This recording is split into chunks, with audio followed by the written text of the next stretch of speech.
ഞങ്ങളുടെ ഫ്രണ്ട്ഷിപ്പിന് എല്ലാവരും ഇങ്ങനെ അസൂയയോട് കൂടി തന്നെ നോക്കാറ്. കാരണം എങ്ങനെ ഇവർക്ക് ഇങ്ങനെ പറ്റും? കാരണം എപ്പോഴും ചിരിച്ചിട്ടായിരിക്കും ഞങ്ങള്, എപ്പോഴും ചിരിച്ചിട്ട് പരസ്പരം ഞങ്ങളെ എനിക്കൊരു അവാർഡ് കിട്ടിയപ്പോൾ അത് അനിതയ്ക്കും കിട്ടിയൊരു അവാർഡായിട്ടും അതുപോലെ ടീച്ചർക്ക് ഭയങ്കര പൂർണ്ണത ഉണ്ടായിരുന്നില്ല. ഫുൾ അവാർഡ് കിട്ടുമ്പോഴും ടീച്ചർ വേദിയിൽ പറയും അനിത ടീച്ചർക്ക് ഒരു നല്ലൊരു അവാർഡ് കിട്ടണം.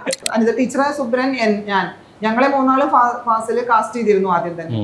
ഇനി 40ഓളം ക്യാരക്ടേഴ്സ് വേണമെന്ന് പറഞ്ഞപ്പോൾ എനിക്കത് ബുദ്ധിമുട്ടില്ലാണ്ട് ചെയ്യാൻ കഴിഞ്ഞു. കാരണം അനിത ടീച്ചറുടെ ബന്ധുക്കളെ, എൻ്റെ ബന്ധുക്കളെ, ഞങ്ങളുടെ സുഹൃത്തുക്കളെ, കുട്ടികളെ എല്ലാവരും ചേർന്നാണ് തടവിലെ കാസ്റ്റിങ്. സിനിമയാണെന്നും ഇങ്ങനെയൊക്കെ ചിത്രത്തിൽ സീരിയസ് ഒന്നും എനിക്കറിയില്ലായിരുന്നു. പക്ഷെ ഞങ്ങൾക്ക് അങ്ങനെ പറഞ്ഞു എല്ലാം ചെയ്യിപ്പിച്ചു. ഒരു 1 month ട്രെയിനിങ്. പക്ഷെ എനിക്കൊന്നും ഒരു ഡയലോഗും തന്നിട്ടില്ല, സീന് മാത്രം പറയും. അധ്യാപനത്തിന് നെഞ്ചോട് ചേർത്ത് രണ്ടുപേരും കൂടി തന്നെയാണെങ്കിൽ പോലും അധ്യാപനത്തിന് നെഞ്ചോട് ചേർത്തതിന് അനിത ടീച്ചർക്കും അവാർഡ് കിട്ടി. ഇത് രണ്ടും ഞങ്ങൾക്ക് ഒരുമിച്ച് കിട്ടിയ നാഷണൽ അവാർഡ് കിട്ടി. National award.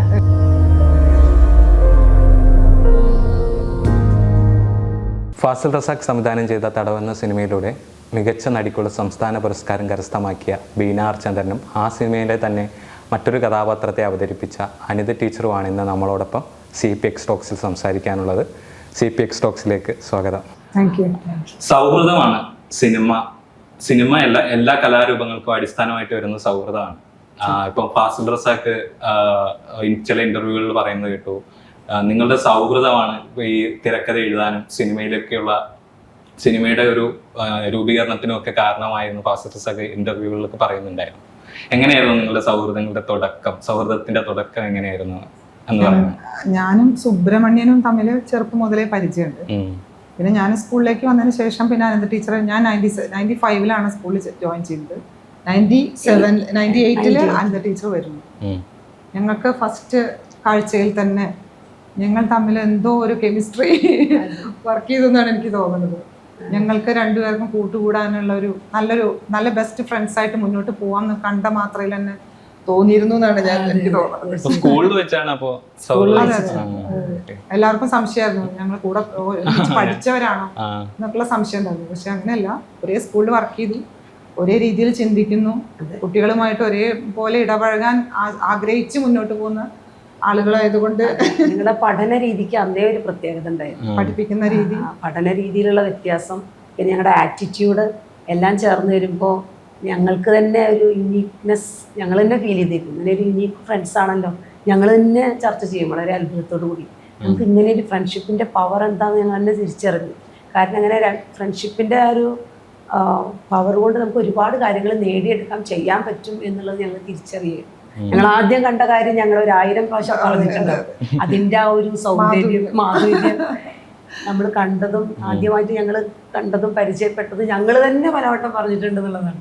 അതിൻ്റെ ഒരു നിറം മങ്ങാത്ത ഒരു ഒട്ടും തേഞ്ഞു പോവാത്തൊരു വർണ്ണ ചിത്രമായിട്ട് തന്നെ അത് നിൽക്കുന്നത്.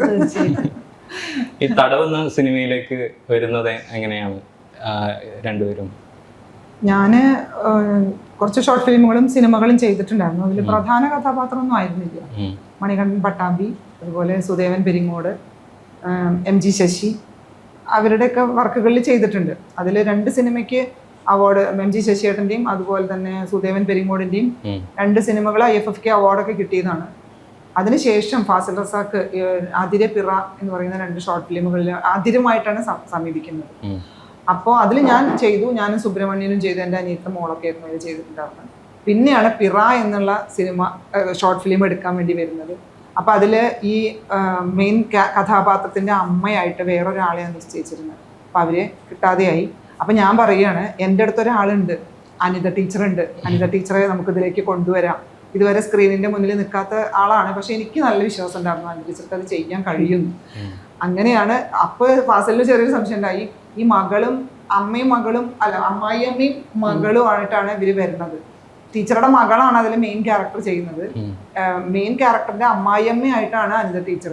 അപ്പൊ പറഞ്ഞു, അത് ശരിയാവില്ലേ ടീച്ചറെ, 2 പേരും ഒരേപോലെ ഇരിക്കുന്നുണ്ട്.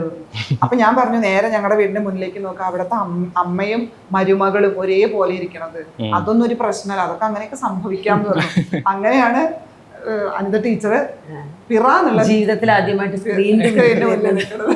പക്ഷെ വളരെ സ്വാഭാവികമായിട്ട് ചെയ്യാനായിട്ട് കഴിഞ്ഞു. നല്ലൊരു വർക്കായിരുന്നു അതും.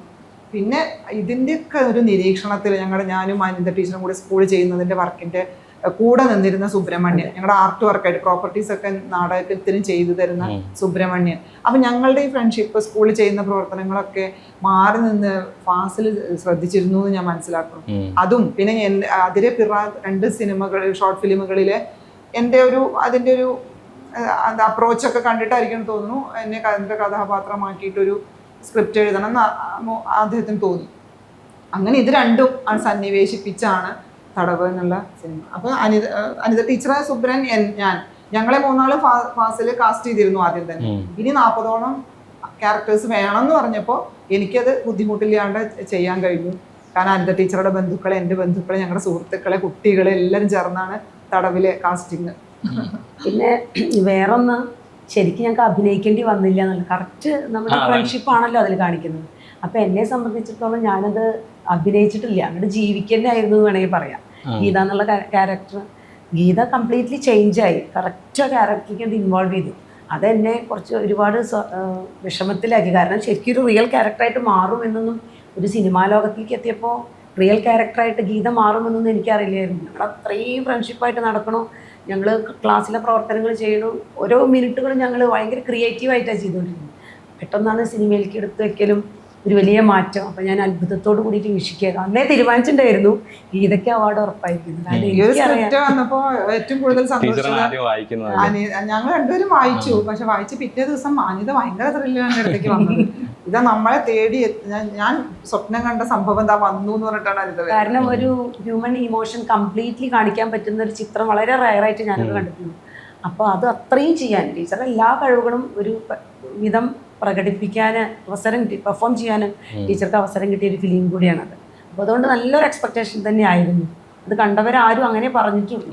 അപ്പോൾ അതുകൊണ്ട് ഞങ്ങളിങ്ങനെ എക്സ്പെക്ട് ചെയ്തിരിക്കുന്നതായിരുന്നു. മീനു ടീച്ചർ തടവിൽ ചെയ്ത കഥാപാത്രത്തിൽ നിരവധി ഇമോഷനുകൾ കടന്നു പോകുന്നുണ്ട്. ഉന്മാദം, ദുഃഖം, സന്തോഷം വരുന്നുണ്ട്. അതിൽ നിരവധി ഇമോഷനുകളിലൂടെയാണ് സിനിമയിൽ ആ കഥാപാത്രം കടന്നു പോകുന്നത്.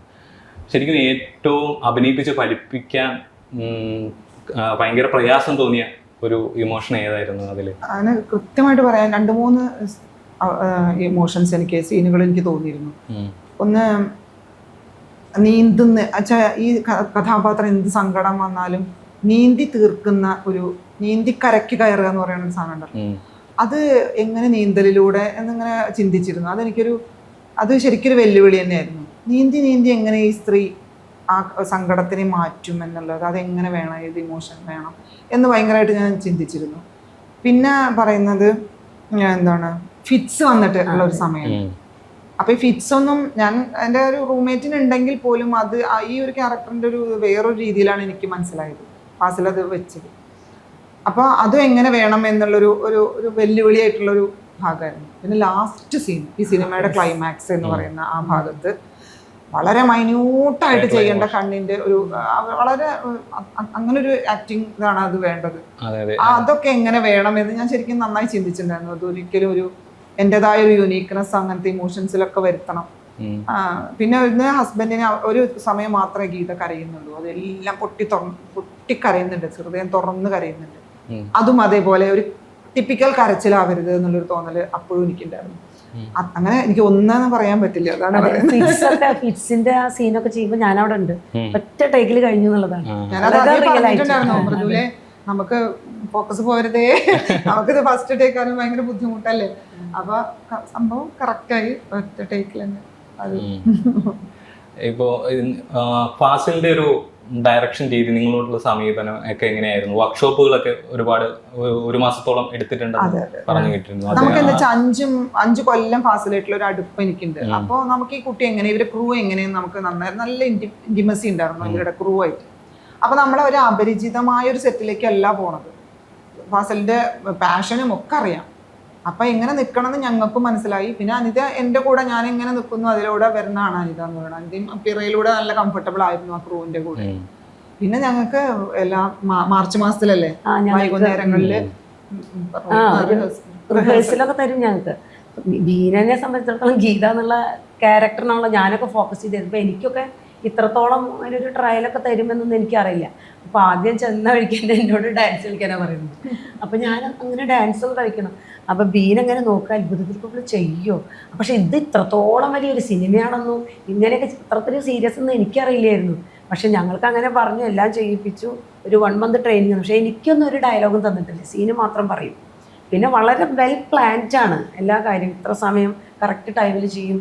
അപ്പോൾ 1 മാസത്തെ റിഹേഴ്സൽ ഞങ്ങളെ നല്ല സഹായിച്ചു. വൈകുന്നേരം ഞങ്ങൾക്ക് ക്ലാസ് കളയേണ്ടി വന്നിട്ടില്ല, ഒന്നും ബുദ്ധിമുട്ടുണ്ടായില്ല. കാരണം ക്ലാസ് കഴിഞ്ഞ് 4 മണിക്ക് ശേഷം ഞങ്ങളുടെ സ്കൂളിൽ വെച്ചിട്ട് ആണ് എല്ലാ ആക്ടേഴ്സിനും റിഹേഴ്സൽ തന്നിരുന്നത്. പിന്നെ ഏപ്രിലാണ് ഷൂട്ട്. അതിനു വേണ്ടി ഞങ്ങളെ ബുദ്ധിമുട്ടിക്കാതെ എല്ലാം ഷൂട്ടൊക്കെ വെക്കേഷനിലാണ് ചെയ്തത്.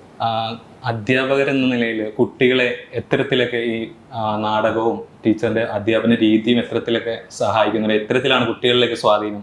അത് പറയുന്നതിന്റെ മുന്നേ എനിക്ക് പറയാൻ ഇഷ്ടം, ഞങ്ങളുടെ അധ്യാപന ജീവിതത്തില് ഞങ്ങൾ ഏറ്റവും സന്തോഷിക്കുന്നത് കലയിലൂടെ മുന്നോട്ട് പോയിരുന്ന എനിക്ക് ഈ സംസ്ഥാന അവാർഡ് കിട്ടി. അധ്യാപനത്തിന് നെഞ്ചോട് ചേർത്ത് ഞങ്ങളുടെ രണ്ടുപേരും കൂടി തന്നെയാണെങ്കിൽ പോലും അധ്യാപനത്തിന് നെഞ്ചോട് ചേർത്തതിന് അനിത ടീച്ചർക്കും അവാർഡ് കിട്ടി. ഇത് രണ്ടും ഞങ്ങൾക്ക് ഒരുമിച്ച് കിട്ടിയ നാഷണൽ അവാർഡ് കിട്ടി. National award. അതിന്റെ ഒരു പ്രത്യേകത എന്ന് പറഞ്ഞാൽ എന്റെ മോട്ടിവേറ്റർ ബീന ടീച്ചറും ടീച്ചറുടെ മോട്ടിവേറ്ററും ഞാനുമായിട്ട് അങ്ങനെ പോയിക്കൊണ്ടിരിക്കുക. അപ്പോൾ അതായത് നമ്മൾ പാഠപുസ്തകത്തിനെ ട്രാൻസാക്ട് ചെയ്യുമ്പോൾ അതിൽ സ്ക്രിപ്റ്റ് എഴുതുക, അതിനെ കോറിയോഗ്രഫി തന്നെ എഴുതൽ ഞാനായിരിക്കും. സത്യത്തിൽ എഴുതാനുള്ള പ്രചോദനം തന്നെ ബീന ടീച്ചറാണ്. എനിക്കറിയാം നല്ലൊരു സ്ക്രിപ്റ്റ് കിട്ടിക്കഴിഞ്ഞാൽ അത് ബീന ടീച്ചർ വേണ്ട പോലെ ചെയ്യുമെന്ന്. അപ്പോൾ സ്ക്രിപ്റ്റ് എഴുതാനെല്ലാം ഞാൻ ചെയ്യും. അപ്പം പിന്നെ അത് അങ്ങോട്ട് കൊടുത്തു കഴിഞ്ഞാൽ പിന്നെ ഞങ്ങൾ രണ്ടാളും കൂടി കുട്ടികൾക്ക് പഠനത്തിന്റെ വിദ്യാഭ്യാസ മേഖലയിൽ വലിയൊരു മാറ്റം വരുത്താൻ ഞങ്ങൾ രണ്ടുപേരും ഒരുമിച്ച് നിന്നതുകൊണ്ട്, പ്ലസ് ഞങ്ങളെ എല്ലാ അധ്യാപകരും ഞങ്ങളതിനെ സഹായിച്ചിട്ടുണ്ട്. പിന്നെ ഈ സുബ്രഹ്മണ്യൻ എന്ന് പറയുന്നവരൊക്കെ പുറത്ത് നിന്നിട്ട് പോലും ഞങ്ങളതിനെ ഒരുപാട് സഹായിച്ചത് ഞങ്ങൾക്ക് വലിയൊരു മാറ്റം വരുത്താൻ വേണ്ടി സാധിച്ചിട്ടുണ്ട്. പബ്ലിക്കിന്റെ മുന്നിൽ മൊത്തം കുട്ടികളെ ഞങ്ങൾ കൊണ്ടുപോവുക. അതിൽ ടീച്ചറുടെ അഭിനയം, ഞങ്ങളുടെ ഈ മൊത്തത്തില് ഈ ഞാൻ പറഞ്ഞില്ല സ്ക്രിപ്റ്റ് മറ്റതൊക്കെ വളരെ നന്നായിട്ട് ഈ ഒരുമിച്ചിരിക്കുന്ന സമയത്ത് ഞങ്ങൾ ഒട്ടും സമയം ഞങ്ങൾക്ക് സമയം പോകുമ്പോൾ പേടിയാണ്. കാരണം നമുക്ക് കുട്ടികൾക്ക് വേണ്ടിയിട്ടുള്ളത് ചെയ്യണ്ടേ എന്നിട്ട് ഇതൊക്കെ കഴിഞ്ഞാൽ ഞങ്ങൾ കുറച്ചു നേരം നമുക്ക് നമ്മുടേതായ ഒരു ലോകത്തിൽ റിലാക്സ് ചെയ്യാം എന്നും പറയാം. അതും വേണമല്ലോ. ഒപ്പം ഞങ്ങളുടെ ഫ്രണ്ട്ഷിപ്പിന് എല്ലാവരും ഇങ്ങനെ അസൂയയോടുകൂടി തന്നെ നോക്കാറ്. കാരണം എങ്ങനെ ഇവർക്ക് ഇങ്ങനെ പറ്റും? കാരണം എപ്പോഴും ചിരിച്ചിട്ടായിരിക്കും ഞങ്ങൾ എപ്പോഴും ചിരിച്ചു പരസ്പരം ഇല്ലാത്തതുകൊണ്ട് ഞങ്ങളെ എനിക്കൊരു അവാർഡ് കിട്ടിയപ്പോൾ അത് അനിതയ്ക്കും കിട്ടിയൊരു അവാർഡായിട്ടും അതുപോലെ ടീച്ചർക്ക് ഭയങ്കര പൂർണ്ണത ഉണ്ടായിരുന്നില്ല. ഫുൾ അവാർഡ് കിട്ടുമ്പോഴും ടീച്ചർ വേദിയിൽ പറയും അനിത ടീച്ചർക്ക് ഒരു നല്ലൊരു അവാർഡ് കിട്ടണം. അപ്പൊ എനിക്ക് തോന്നി ടീച്ചർക്ക് കിട്ടിയതിനേക്കാളും സന്തോഷിച്ചോ എനിക്ക് കിട്ടിയപ്പോ ബീന ടീച്ചർ. ഞാനാണെങ്കിൽ എനിക്ക് സന്തോഷിക്കാൻ ഇല്ലാതെ, കാരണം അത്രയും പാരമ്യത്തിൽ എത്തിയിരിക്കുന്നു ബീന ടീച്ചർക്ക് കിട്ടിയിട്ട്. അപ്പൊ എനിക്കതിന്റെ അപ്പുറം സന്തോഷിക്കാൻ ഇല്ലാതെ. ടീച്ചർ എനിക്ക് കിട്ടിയപ്പോ സന്തോഷിച്ചു, ഞാൻ ടീച്ചർക്ക് കിട്ടിയപ്പോ സന്തോഷിച്ചു. അങ്ങനെ വല്ലാത്തൊരവസ്ഥയിലായി. ദൈവം ഞങ്ങളതിനെ ഒരുപോലെ അങ്ങനെ കൊണ്ടുപോകുന്ന പോലെ ഞങ്ങൾക്ക് തോന്നുന്നു. വിദ്യാഭ്യാസ മന്ത്രി ഈ അവാർഡ് പ്രഖ്യാപനം കഴിഞ്ഞപ്പോൾ എന്നെ വിളിച്ച് പറഞ്ഞത് നമ്മുടെ വിദ്യാഭ്യാസ വകുപ്പിന്റെ ഒരു അഭിമാനമാണ് എന്ന് പറഞ്ഞു. ചരിത്രത്തിൽ ആദ്യമായിട്ടാണ് ഒരു അധ്യാപികയ്ക്ക് അങ്ങനെ പറയാൻ ശരിക്കും. കാരണം അഭിനയത്തിനെ ഈ പാഠപുസ്തകത്തിലേക്ക് ലിങ്ക് ചെയ്തിട്ട് അത്രത്തോളം അതിനെ പരിപോഷിപ്പിക്കുക എന്ന് പറഞ്ഞു കഴിഞ്ഞാൽ അതത്ര it is not a piece of cake എന്ന് പറയും. അപ്പോൾ അത് നമ്മൾ എന്താ ഡൂയിങ് ബൈ സെയിങ്, നമ്മൾ ചെയ്തും പറഞ്ഞും കൊണ്ട് ചെയ്യുക എന്നുള്ളത്. നമ്മളെ words and deeds always match എന്നാണ്. അപ്പോൾ അത് രണ്ടും നമ്മൾ അങ്ങനെ ചെയ്യുക എന്നുള്ളത്, ചെയ്ത് കാണിപ്പിക്കാൻ പറ്റുക എന്നുള്ളതാണ്. അതുകൊണ്ട് തന്നെ നമ്മൾ സെമിനാറൊക്കെ അവതരിപ്പിച്ചതും അതൊക്കെ ഈ അഭിനയത്തിന്റെ ശക്തി അതിന്റെ പിന്നിലുണ്ടായിരുന്നു. കുട്ടികൾക്ക് അത് പകർന്നു കൊടുക്കാണ് പാഠങ്ങളിൽ. അതാണ് ഈ ടീച്ചർ ഒരു വ്യക്തി എന്ന നിലയിൽ ലൈഫിൽ ഒരുപാട് ചലഞ്ചുകൾ ഏറ്റെടുക്കുന്ന ഒരു സ്ത്രീയാണ്.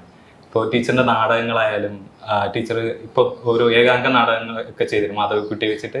നാടകങ്ങളെക്കുറിച്ചും അതിലേക്ക് വന്ന ഇതിനെപ്പറ്റിയും കലാപാഠശാലയെ പറ്റിയും ഞങ്ങൾക്ക് സംസാരിക്കാം. ഞാൻ കല്യാണം കഴിഞ്ഞതിന് ശേഷമാണ്, ഞാൻ ചെറുപ്പം മുതലേ എനിക്ക് തിയേറ്റർ ഭയങ്കര ഇഷ്ടം. തിയേറ്ററിന് മാത്രമല്ല എല്ലാ കലാരൂപങ്ങളെയും ഞാൻ നെഞ്ചോട് ചേർത്തി നല്ല ഇഷ്ടത്തിലാണ് മുന്നോട്ട് പോയിരുന്നത്. അങ്ങനെ കല്യാണം കഴിഞ്ഞതിന് ശേഷം അധ്യാപിക ആയതിനു ശേഷമാണ് ഞാൻ കലാപാഠശാലയിൽ എത്തുന്നത്. അപ്പം ശരിക്കും പറഞ്ഞാൽ എൻ്റെ ഒരു നാടകത്തിൻ്റെ തറവാട് തന്നെ പറയാം കലാപാഠശാല. അത് കഴിഞ്ഞിട്ട് കുറേ നാടക സംഘവുമായിട്ട് ഞാൻ സഹകരിച്ച് പ്രവർത്തിച്ചിട്ടുണ്ട്, കുറേ നാടകങ്ങൾ ചെയ്തിട്ടുണ്ട്. പക്ഷേ ഇവിടെ എന്ന് പറയുമ്പോൾ എന്തോ എനിക്കറിയില്ല, ഒരു വല്ലാത്തൊരു ജൈവികതയാണ്. അപ്പോൾ മഹേഷിന് അറിയാലോ കലാപാഠശാല എന്താണ്. കൃഷിയും കലയും ഒരുപോലെ കൃഷി ചെയ്ത് വിളവെടുക്കുന്ന ഒരു പ്രദേശമാണ്. അപ്പോൾ അങ്ങനെ ഞങ്ങൾ ഒരുമിച്ച് സംഘമായിട്ടൊരു നാടകങ്ങൾ ഇങ്ങനെ കളിച്ച് നടക്കുക, കേരളത്തിലുടനീളം കളിച്ച് നടക്കുക, കേരളത്തിന് പുറത്ത് കളിച്ച് നടക്കണം, അങ്ങനെ തന്നെയായിരുന്നു. പിന്നെ അങ്ങനെ കുറേ സ്ഥലങ്ങളിലേക്ക് എൻ്റെ ഈ പെൺവായനയുമായിട്ടൊക്കെ ബന്ധപ്പെട്ടിട്ട് എന്നെ ഇങ്ങനെ വിളിക്കും ആൾ. അപ്പം ഞാൻ ഇതൊക്കെ എനിക്ക് പറ്റില്ല, സംസാരിക്കാനാണ് വിളിക്കുക. അപ്പോൾ ഈ സംസാരം പ്രസംഗിക്കുക എന്നുള്ളത് എനിക്ക് പറ്റില്ല എന്ന് എനിക്കിങ്ങനെ ചിന്തിച്ചിരുന്നു ഞാൻ. മറ്റുള്ളവരിങ്ങനെ അനിത അടക്കം സംസാരിക്കുമ്പോൾ എനിക്ക് എന്ത് രസമായിട്ട് അവൾ സംസാരിക്കുന്നത്, അല്ലെങ്കിൽ എന്ത് രസമായിട്ട് അവർ സംസാരിക്കുന്നത്, ഇങ്ങനെയൊന്നും എനിക്ക് സംസാരിക്കാനും കൂടെ കഴിഞ്ഞിരുന്നെങ്കിൽ എന്ന് ഞാൻ ചിന്തിച്ചു പോകാറുണ്ട്. അപ്പോൾ അത് കാരണം അപ്പോൾ എനിക്ക് തോന്നി എൻ്റെ കയ്യിൽ പെർഫോമൻസ് അഭിനയമാണല്ലോ ഇരിക്കുന്നത്. അപ്പോൾ എനിക്ക് പറയാനുള്ള കാര്യങ്ങൾ അഭിനയത്തിലൂടെ ഒരു പെർഫോമൻസിലൂടെ എനിക്ക് ആളുകളോട് പറയാമല്ലോ, അങ്ങനെ ഉദ്ഘാടനം ചെയ്യാമല്ലോ പല പല പരിപാടികളും എന്നൊരു ചിന്ത 2 കൊല്ലം മുന്നേ എൻ്റെ ഉള്ളിൽ. അങ്ങനെ ഞാൻ ഈ ഒരു കഥ തേടി പോവുകയാണ്. അങ്ങനെ ഇരിക്കുമ്പോഴാണ് കഴിഞ്ഞ കൊല്ലം പിന്നെ ഈ സിനിമയൊക്കെ ചെയ്തതിൻ്റെ ശേഷമാണ്. അപ്പോൾ ഞാൻ 5ാം ക്ലാസ്സിലെ മലയാളം പഠിപ്പിച്ചുകൊണ്ടിരിക്കുക. അപ്പോൾ വേനലിൻ്റെ ഒഴിവ് എന്ന് പറഞ്ഞിട്ട് മാധവിക്കുട്ടിയുടെ ഒരു കഥ എനിക്ക് സ്ട്രൈക്ക് ചെയ്തു. അപ്പോൾ ഇത് എനിക്ക് ചെയ്യാൻ പറ്റുന്നൊരു തോന്നൽ അത് ഞാൻ ശ്രീജ നാരായണനോട് പറഞ്ഞു. അവരതിനെ ചിട്ടപ്പെടുത്തി ഈ രൂപത്തിലാക്കി. ഇപ്പം ഞാൻ ഒരുപാട് വേദികളിൽ കളിച്ച് നടക്കുന്നു. ഇപ്പോൾ ഈ അവാർഡ് കിട്ടിയപ്പോൾ ശരിക്കും പറഞ്ഞാൽ ഇതുവരെ ബീനാർ ചന്ദ്രൻ ആരാന്ന് അറിഞ്ഞിരുന്നില്ല. ഞാൻ 30 വർഷമായിട്ട് നാടകരംഗത്തുണ്ട്, അമേച്ചർ സംഘത്തിൽ സജീവമായിട്ടുണ്ട്. പക്ഷെ എന്നെ ആരും നാടകത്തിലുള്ള ആളുകൾ അറിയുന്നല്ലാതെ അതിനപ്പുറത്തേക്ക് ഒരു ബീനാർ ചന്ദ്രനെ ആർക്കും അറിയില്ലായിരുന്നു. അപ്പൊ ഈ സിനിമയാണ് ബീനാർ ചന്ദ്രനെ ലോകത്തിന് മുന്നിൽ പരിചയപ്പെടുത്തിയത്. അപ്പൊ എന്താ വെച്ചാൽ നാടകത്തിലൂടെ വന്ന് ഞാൻ സിനിമയിലെത്തി. ഈ സിനിമയുടെ അംഗീകാരം കൊണ്ട് എന്നെ ആളുകൾ വിളിക്കുന്നു. അപ്പോൾ ആ സിനിമയിലൂടെ ഞാൻ നാടകം കളിച്ച് നടക്കുന്നു. അപ്പോൾ പരസ്പരം ഭയങ്കര ഒരു കണക്റ്റഡ് ആയിട്ട് കിടക്കുകയാണ് സിനിമയും നാടകവും.